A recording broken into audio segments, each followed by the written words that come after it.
social function etiquette. The serving of tea to friends is an old and very enjoyable custom, and so it has its traditions. These rules are not arbitrary, but have grown out of the wish of each woman to please her friends. June's suggestion of using a white linen cloth for the tea table is considered incorrect. A lace cloth or an embroidered cloth or one of Italian cutwork is preferable in that it is better suited to the type of occasion.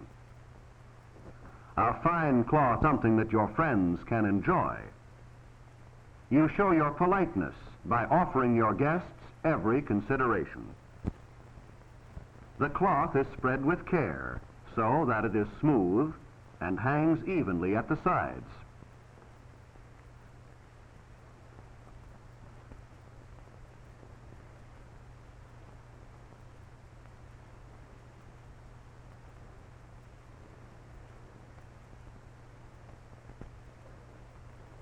The centerpiece of flowers is low, and the colors harmonize with the rest of the arrangements. The same care and thoughtfulness are given to arranging the table as have been given to the issuing of invitations, to the choice of dress, and the preparation of the food. June isn't sure what type of candelabra should be used, but she is reminded that candles should not be placed on the table at all unless they are to be lighted and used as the principal light. Since this is her intention, candelabra are chosen which are not too high and which will hold enough candles to furnish sufficient light. The candelabra are then placed where they will light the table and yet not interfere with the serving. The placement is exact and symmetrical, giving a feeling of balance in the design of the arrangements. Exactness in details helps tremendously in giving the final impression of perfection.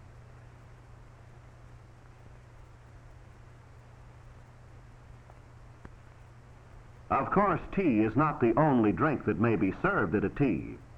Coffee may be offered or punch, and the service need not be of silver. Chinaware may be used. In the placing of the tea sets, the first requirement is the very practical one of putting things where they may be reached and used with ease. The rules of etiquette are, in this sense, always practical and logical. The reason behind each rule is not hard to find. You are treating others as you would want them to treat you. The pourer will have the tea urn conveniently at her right, the cream and sugar at her left. The convenience of the guest who will pour the tea is kept in mind in the placing of the cups, too.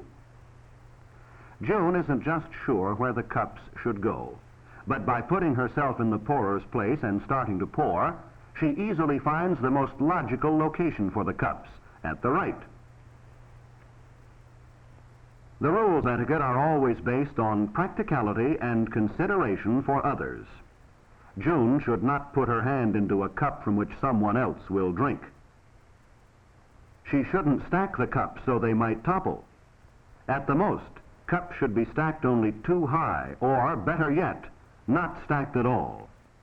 These are simple matters, but they avoid accidents and embarrassment.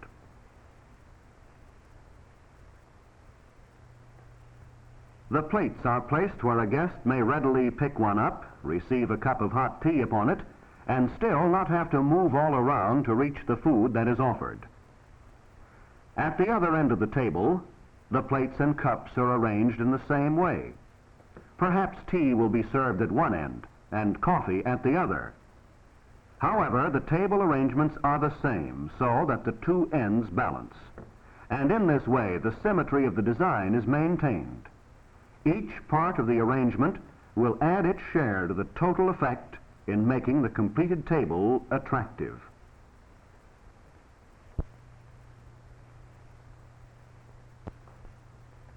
The next problem June is concerned with is the placing of the spoons and napkins. She wonders if there are rules as to where they should be placed and if they should be placed in any particular way, and of course the answer is yes. They should not be stacked or piled up, but be placed singly and staggered for ease in picking them up. The napkins that have been selected are small tea napkins which match the tablecloth, and their arrangement this way adds to the attractive appearance of the whole table. As the arrangements take shape, we see that we are being guided by two principles. One is the practical concern of serving food and drink. The other is a matter of showing consideration for our guests.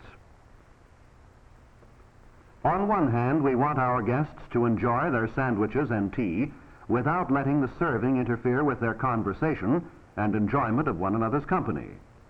On the other hand, we want the arrangements aesthetically pleasing as a tribute to our friends. The candles, straight and firmly fixed, will give an intimate light, a warm and friendly tone. The flowers will add their color and fragrance. The food also will be dainty, bite-sized sandwiches and cakes that are pleasing to the eye as well as to the taste. The plates of food are well filled, but not overflowing. It is a simple matter to bring another plate when one of these is emptied, or to replenish one of the small dishes of nuts or candies. And now that our table arrangement is almost complete, we may begin to check ourselves to see that everything is in readiness and in proper order. As the guests arrive and see the table, will their first impression be one of orderliness, simplicity, and good taste? Will they then notice that the arrangement is also practical and efficient, nothing omitted, such as slices of lemon for those who prefer it to cream and sugar?